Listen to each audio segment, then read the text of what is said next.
I'm Pappas. I was raised and educated in the town of Auburn, Massachusetts.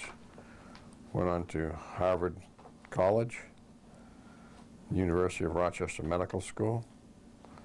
Did my residency at the Children's Hospital, Massachusetts General Hospital, and the Peter and Brigham Hospitals in Boston. I then graduated from medical school in '57 and started medical practice in '64. My medical practice is orthopedic surgery, and I had two subspecialties within orthopedics. One was pediatric orthopedics, dealing with children with handicaps and various problems, and secondly, sports medicine. I practiced in Boston, primarily at the Children's Hospital, for approximately 10 years before I came to the University of Massachusetts in Worcester as professor and chairman of the Department of Orthopedic Surgery. I admitted the first patient to the UMass Hospital and operated on the first patient to the UMass Hospital. I've been here since prior to the opening of the hospital. The hospital opened in 1976. We've seen the medical center grow significantly during that period of time, expanding the medical school, the teaching component, as well as the specialty clinical services here. In my own area, Department of Orthopedic Surgery, as professor and chairman, we developed a department of some 22 people and cared for all specialty branches of orthopedics, all the way from dealing with handicapped children to adults needing joint replacements to rehabilitation for trauma and problems of that sort.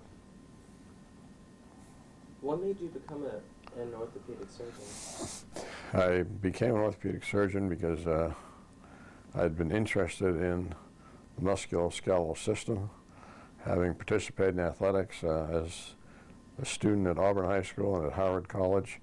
I had my own injuries to learn about, and in the process of learning about injuries, I became interested in dealing with various problems that related to bones, joints, and muscles. How much did it cost for you to go to medical school? I don't remember exactly, but I believe the tuition, that's apart from any room, board, and anything else, was $600 a year. That was the tuition. Did that ever affect you in your choices of where or how you practiced at first? No. Had no impact whatsoever on where I practiced. How do you think med school costs today influence choices of young doctors? I think that for some doctors who've accrued significant debt in college and medical school, then that could be a consideration. But I think there's so many other factors other than financial that influence the decision as to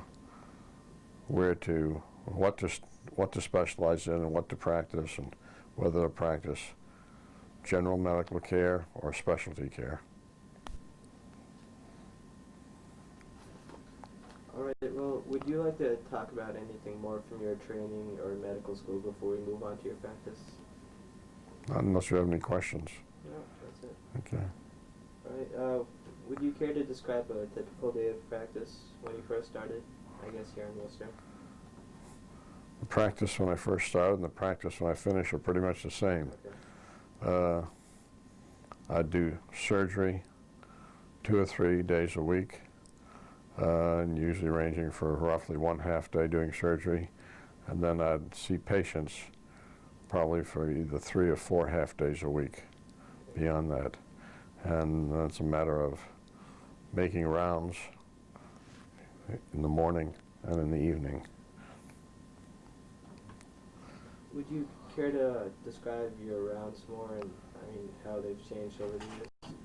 No, they really haven't changed. It's a matter of meeting with residents, nurses, medical students, and discussing problems and the various patients who who are in the hospital, have had surgery or were recovering from surgery, and discussing details of what's been done and what the expectations would be.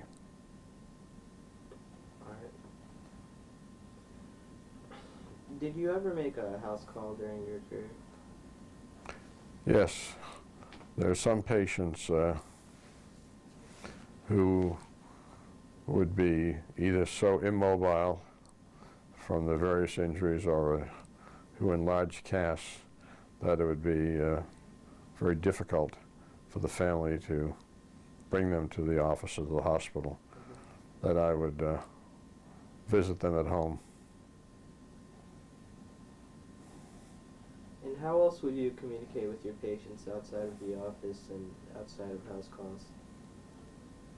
Well, most frequently it was either paper communication, letters, Right. or telephone. Now there's the introduction of computer discussion, but this is much more recent. So telephones is probably the most recent mechanism for communication. So who were your patients? What type of people were they, and where did they come from? Well, because my specialties were pediatric orthopedics and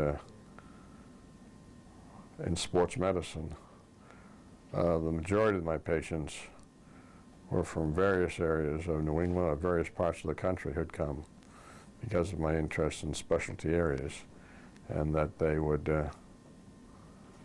and there are a number of patients who came from out of the country for various reasons because of my two specialty areas. Most of them would get there either on referral or the basis of knowledge of me by doctors wherever they happen to be. So were many of them referred, or did patients choose their physician? The majority of my patients were referred to me by different, usually by other orthopedic surgeons. How many patients would you have in the hospital at any one time? That varied tremendously because the practice of medicine has changed so much. At one time, the average length of stay was somewhere around 8 to 10 days for relatively uncomplicated things. And now, the same length of stay for the same problems would probably be 3 to 4 days. So depending on the time frame we're looking at,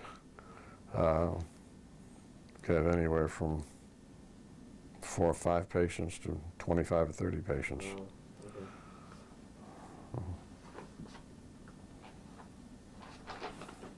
So what were the most typical illnesses that you dealt with early on in your career, or the most typical injuries? Well, I did very little trauma.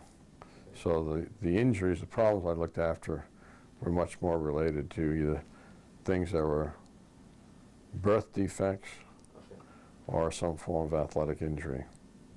The athletic injuries are most likely either knees or shoulders. And did the injuries or illnesses that you treated change over subsequent decades? I mean, did you see anything new? Or? Yes, when I first started out, one of the biggest things we treated were the residual effects of people who had poliomyelitis. And I mean, that was far and away the most prevalent childhood or young adult problem. Whereas nowadays, we don't see any of the polio, and the athletic injuries are pretty much the same, the knees and shoulders, but we see them in different ways at this time. We have different ways of evaluating them and diagnosing and treating them. What was the greatest challenge for you to treat when you first started out? I'd say the greatest challenge was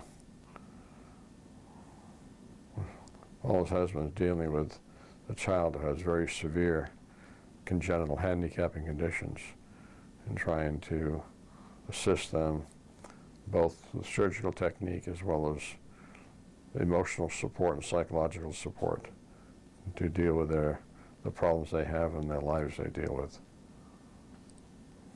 And how about now?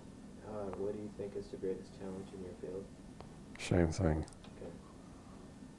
Okay. A severely handicapped child with multiple problems, helping them and dealing with their family are very, very complex parts.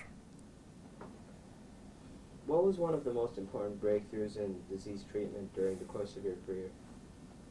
Polio vaccine was the biggest one that changed what I did in my career.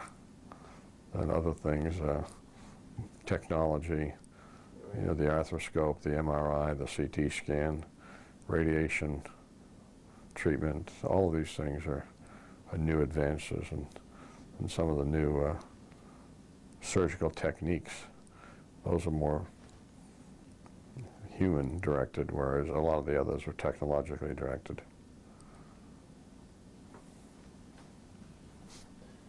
Could you briefly talk about attitudes towards smoking and cancer and how they've changed during the course of your practice?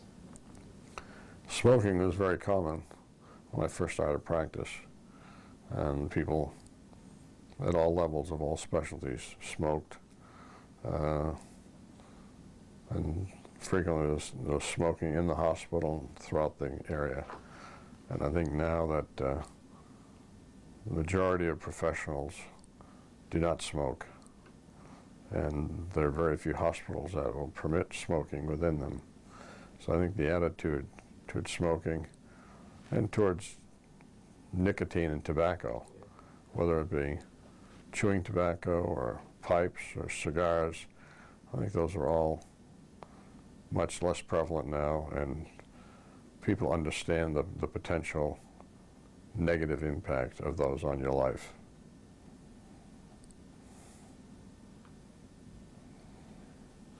In technology, what is something that doctors may take for granted now that you didn't have at some point in your career? I mean, aside from what you've already mentioned. Well, I think the things that we mentioned, plus a lot of the medications and drugs that we now have, didn't have then. And the medications, you know, for various types of arthritis and dealing with injuries and infections, those are new and continually evolving. What technology is still in use that you used early on in your practice or in medical school? X-rays. That's about it.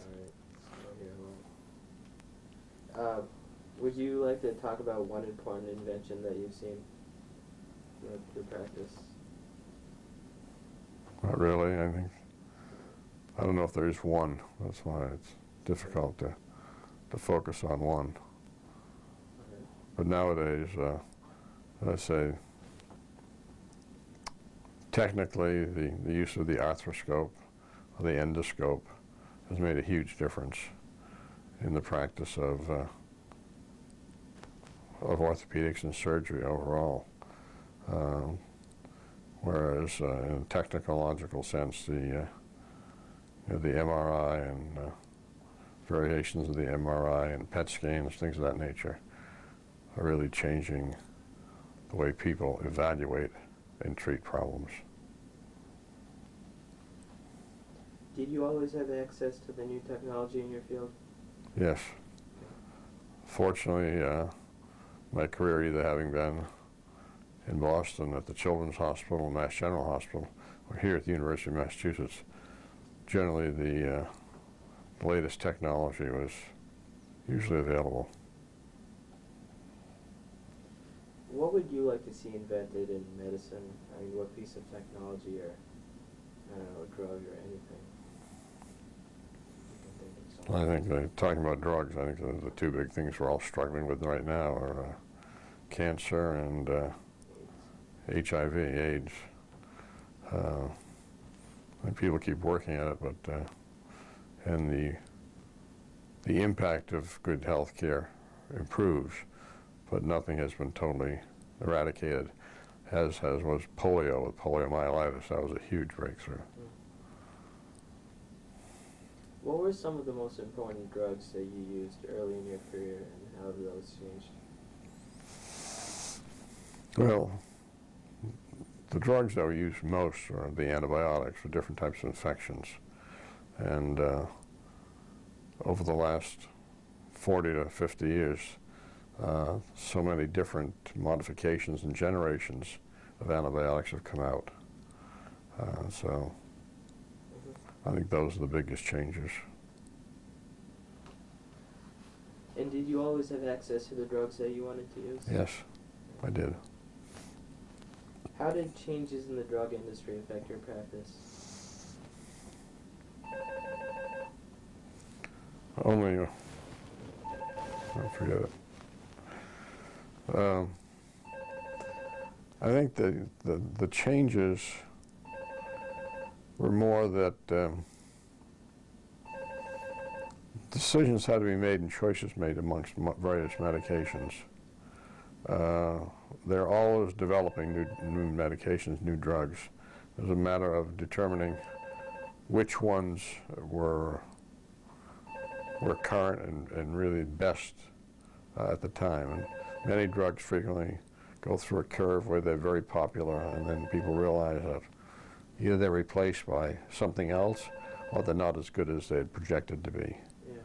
So, done that now.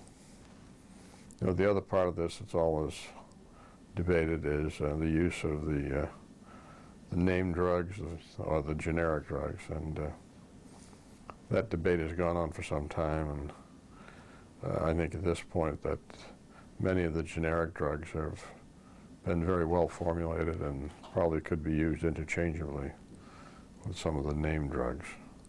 But I think those are the major changes in pharmaceuticals. How did patients without money receive health care early in your practice? Usually, when I first started practice, insurance was also very rare. So in most instances, people either had the wherewithal to afford medical care, or they were seen in a subsidized clinic. Either the hospitals would have open clinics, or there'd be a minimal charge of 50 cents for a visit or something of that nature. And then the doctors would assume responsibility for the care of these individuals and frequently work with interns and residents in a teaching mechanism to provide care for these residents, these patients. So do you think that everyone who has needed care has received it, at least in your experience? Now? Throughout your career? Probably there's more difficulty with care now than there was 40, 50 years ago. And I think a lot of this is on the basis that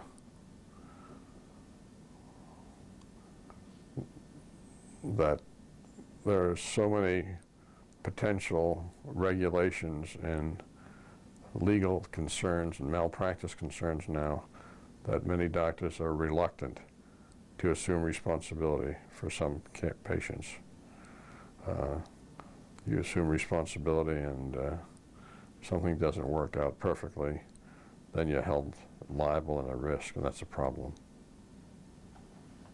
Over the years, how do you think Worcester is compared to other places in terms of providing care for the underserved? Probably about the same. Okay. What were some fears and concerns about socialized medicine in the 50s and 60s?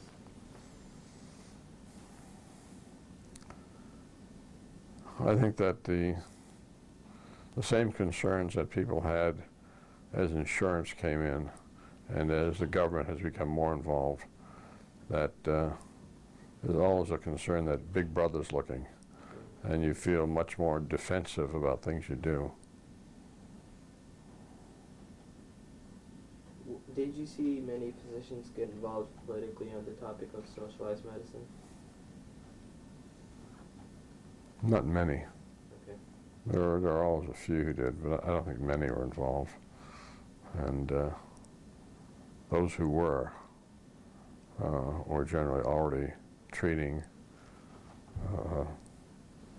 a lower economic population, and felt that it was an important equalizer mechanism to bring them together. What were your feelings on Medicare and Medicaid when they came around in the 60s? I think that I guess there are two sides to it. Number one, people are concerned that government was more involved in the care, the patient care, and the practice of medicine. And secondly, that there are going to be so many regulations, so much paperwork involved, that is going to make it detrimental for people to provide adequate care. And I think that that's currently the same problem, that the regulations of practice of medicine now are so directed by the administration. And a lot of physicians feel that it's not just not worthy, but it's too time-consuming to undertake these responsibilities.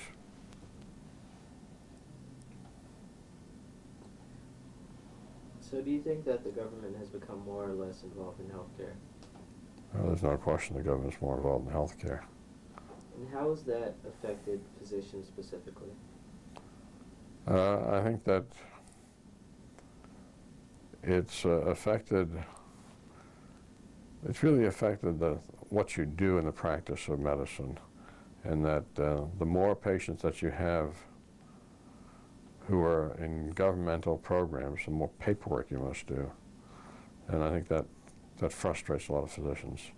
And there's some way that could be modified to be dealt with online. I think it would help things an awful lot. And how have patients and, generally the public's access to healthcare been affected by the government and managed care and all of that?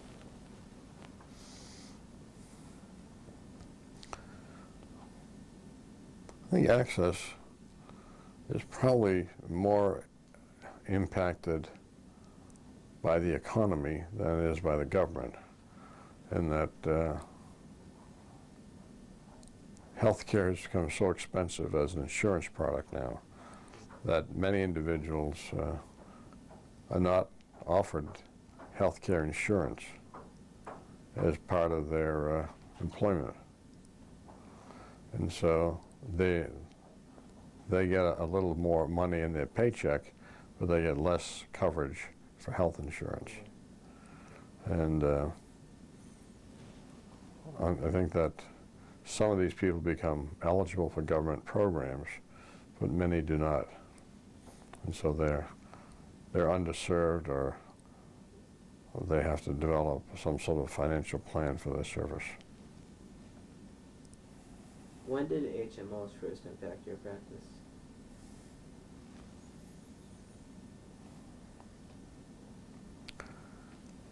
I think the role of the HMO is really 20, 25 years. During the 70s, we started to see more HMOs, and I think they provided an assurance of health care for a lot of individuals who couldn't afford it otherwise, or who didn't have other plans. And I think that by and large that they were beneficial, and they were able to reduce the cost of medicine somewhat and provide adequate care. Could you tell me how you've seen doctors' salaries change over the course of your practice? I think doctors' salaries have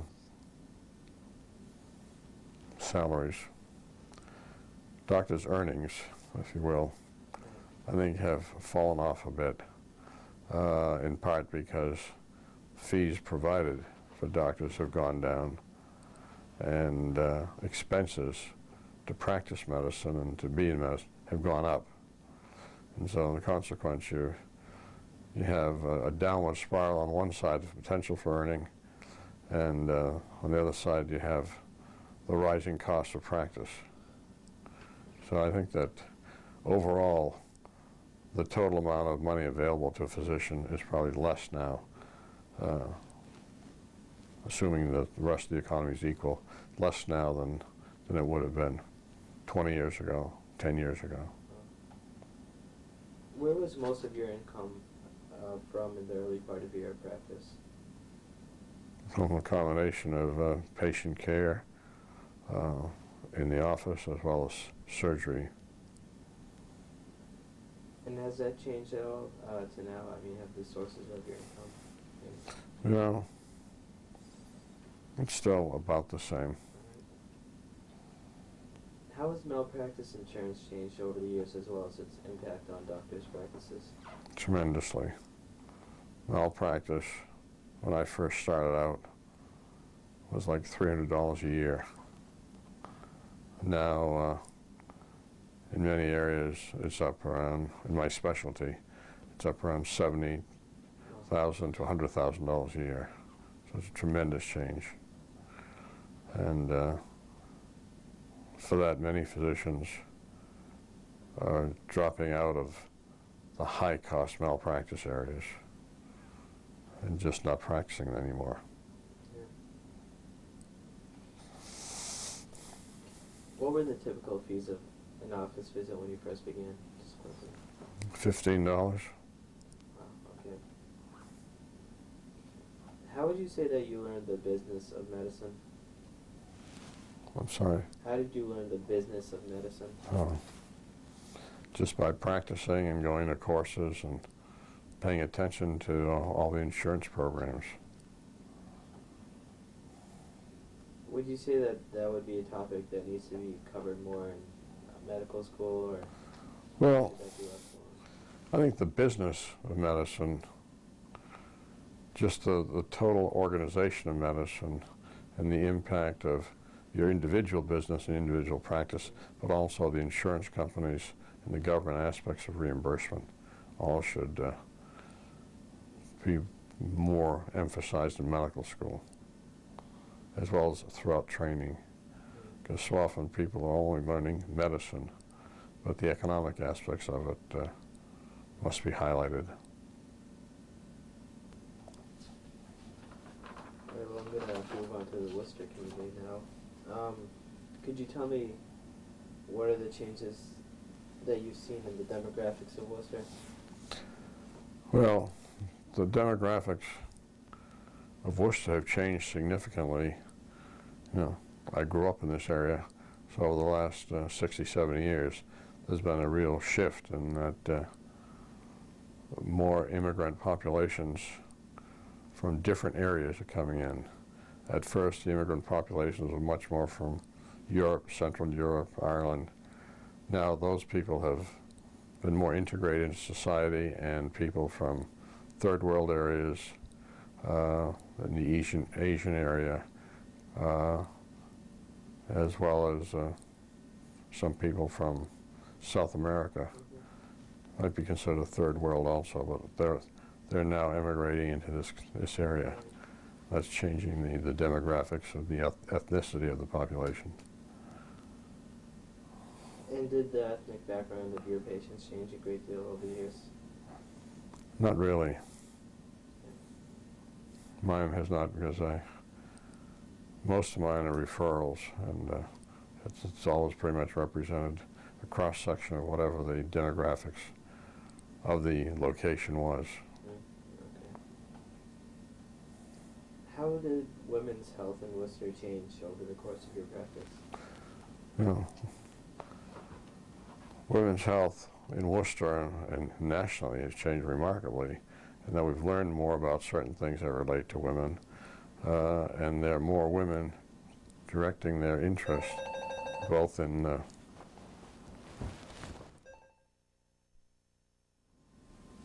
I believe you were talking about women's health.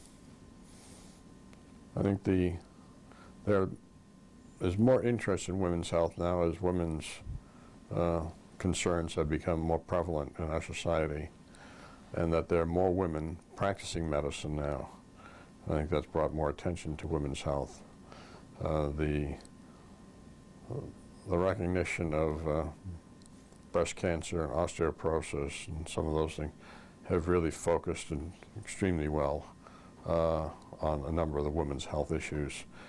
And women's health is now related much more towards overall general health in addition to specific entities.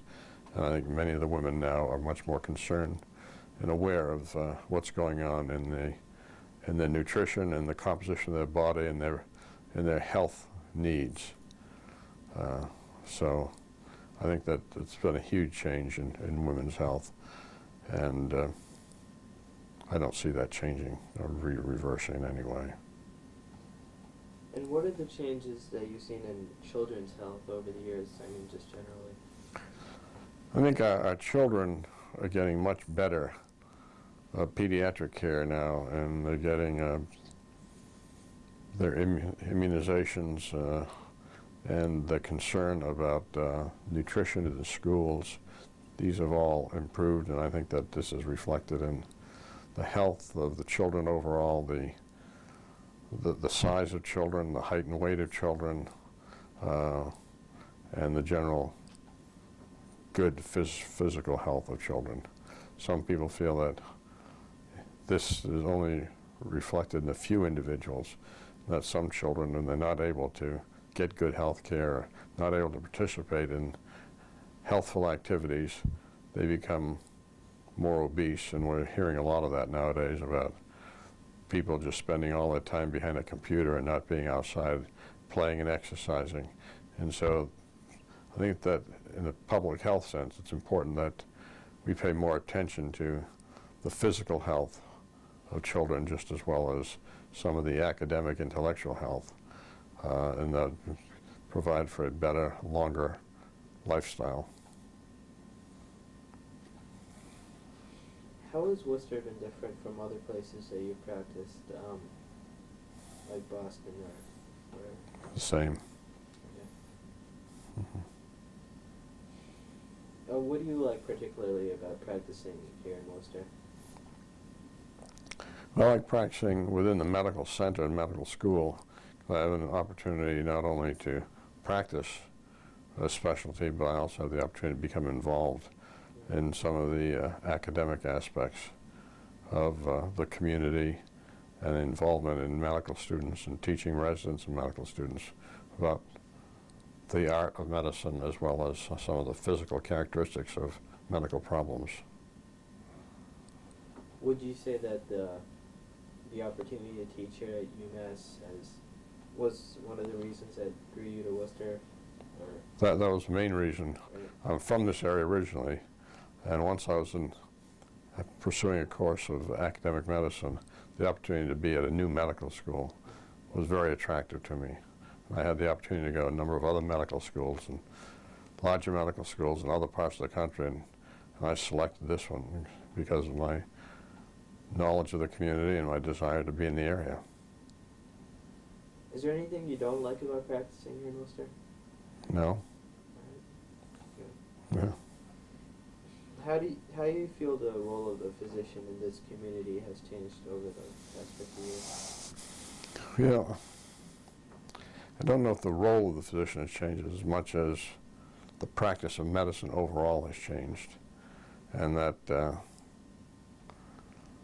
at one time all hospitals were pretty much equal and they all had the same technology and did the same things. Over years in Worcester, I don't know how many, I think there were 8 hospitals at one time, and now there are basically 3 hospitals. And I think that has in part been because we've reduced the length of stay. We're trying to do more on an ambulatory or outpatient basis, and the specialization does not support the need for everything to be done at each of 8 hospitals. So I think a lot of them have compressed in size because of that. And that has impacted the number of so-called primary care physicians versus specialty physicians. And that primary care physicians now are doing much more than just referring patients. They become more actively involved in treatment. And things that at one time were considered a specialty are now taken care of at the primary care level.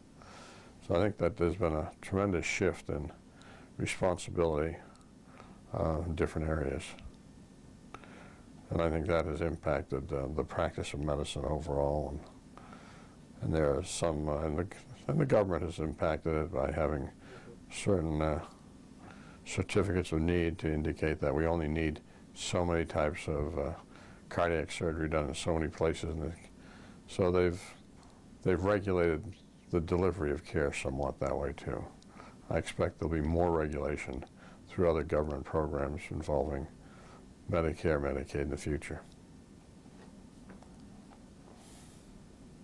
What would you say is the reason for there being less private practice nowadays and more group practice? I think part of it's the cost, and that when someone's completing college, medical school, they frequently have accumulated significant debt, and in part it makes it difficult to afford starting out your own private practice at that time. On the other hand, if you go into private practice, you have to be involved in a relationship where you have other people who cover for you. At one time when people were doing solo private practice, they essentially were on call day and night. And now people want to commit more time to their family lifestyle, and therefore they're more likely to, for financial reasons I mentioned as well as lifestyle issues, they prefer to be in a group where they perhaps potentially have a little less income but have more time that they can dedicate to themselves and their family. How have public perceptions of doctors changed over the past 50 years?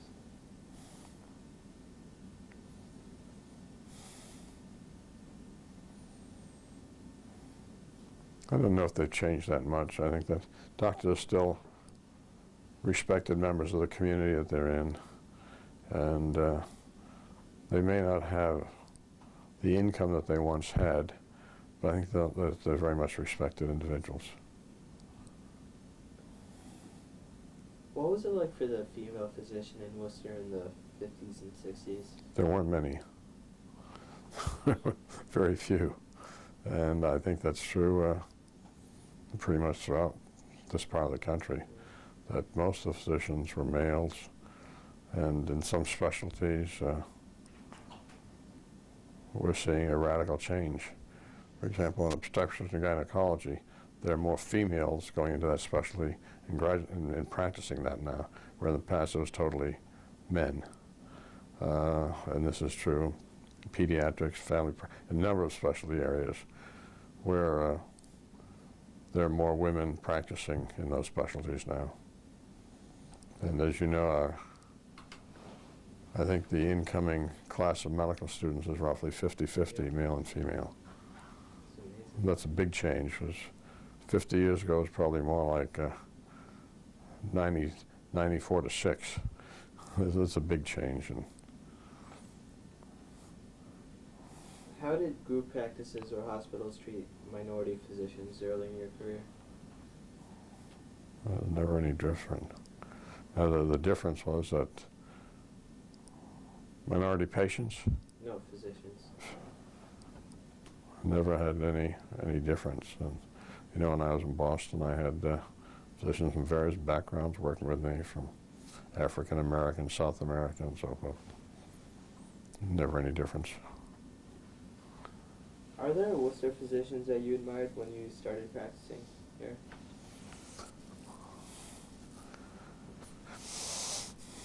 Well, in my specialty, there weren't that many in Worcester. And there's basically one leader at each of the hospitals, Worcester City, Worcester Memorial, and St. Vincent's Hospital. And those individuals were all very supportive and kind to me. So I never had any problem with them. With medicine being such a changing field, how have you found yourself keeping up with the changes in education over the years? I mean, right after you graduated from medical school and up till now. You see these books of journals all around? Yep. Okay. It's a matter of keeping updated in journals and attending lectures and going to meetings, regional, national meetings. And that's always, then being in a medical school, you're always exposed to people. So it's a continuing education. It doesn't stop with medical school and residency. It just keeps on going. Would you like to talk about changes in your academic practice over the years? I mean, how med school education has changed? Well, I think that the education in medicine is still very much basic science, so there's a background understanding, and then later, the clinical aspects of medicine. And the physical diagnosis has not changed a whole lot, but the attitude of how to care for people, how to interview people and respect people, I think we're much more concerned with that now than they had been in the past.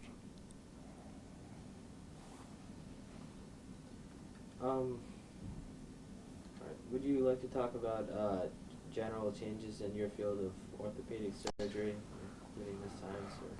Well, I think that, in my personal career, when I first started out in children's orthopedics, was dealing with a lot of the residual parts of poliomyelitis, and those are gone.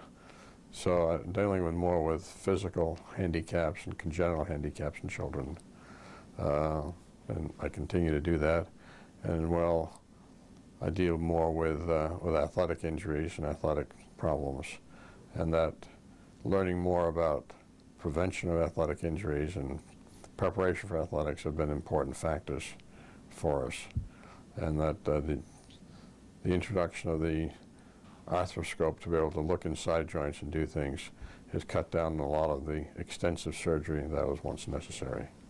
So I think those are big factors. And then the other aspect that we've learned more about recently is bone composition, and for women, what creates osteoporosis and how do you deal with osteoporosis, and that prevents a lot of injuries and things of that nature in women. So I think those are the sort of the broad changes I've seen. Do you have any fond memories or maybe a favorite memory that you'd like to share from any time in your practice? No, I think that favorite memory is operating on the first patient here. Oh, yeah. And do you have a least favorite memory that you could share? Not really. Well, I guess that brings us towards the end of our interview. Lastly, could you just tell me what advice you have for younger doctors? I think it's a great specialty, and the personal rewards are outstanding. The ability to help people is still an important aspect of medicine, and the lifestyle is still to be encouraged in the care of patients and respect of people. And I would encourage people who have an interest in caring and respecting individuals to pursue the study of medicine. Okay. Well, do you have anything else you'd like to mention or talk about? Yeah. All right, well, that brings us to the end of our interview. Thank you very much, Dr. Pappas.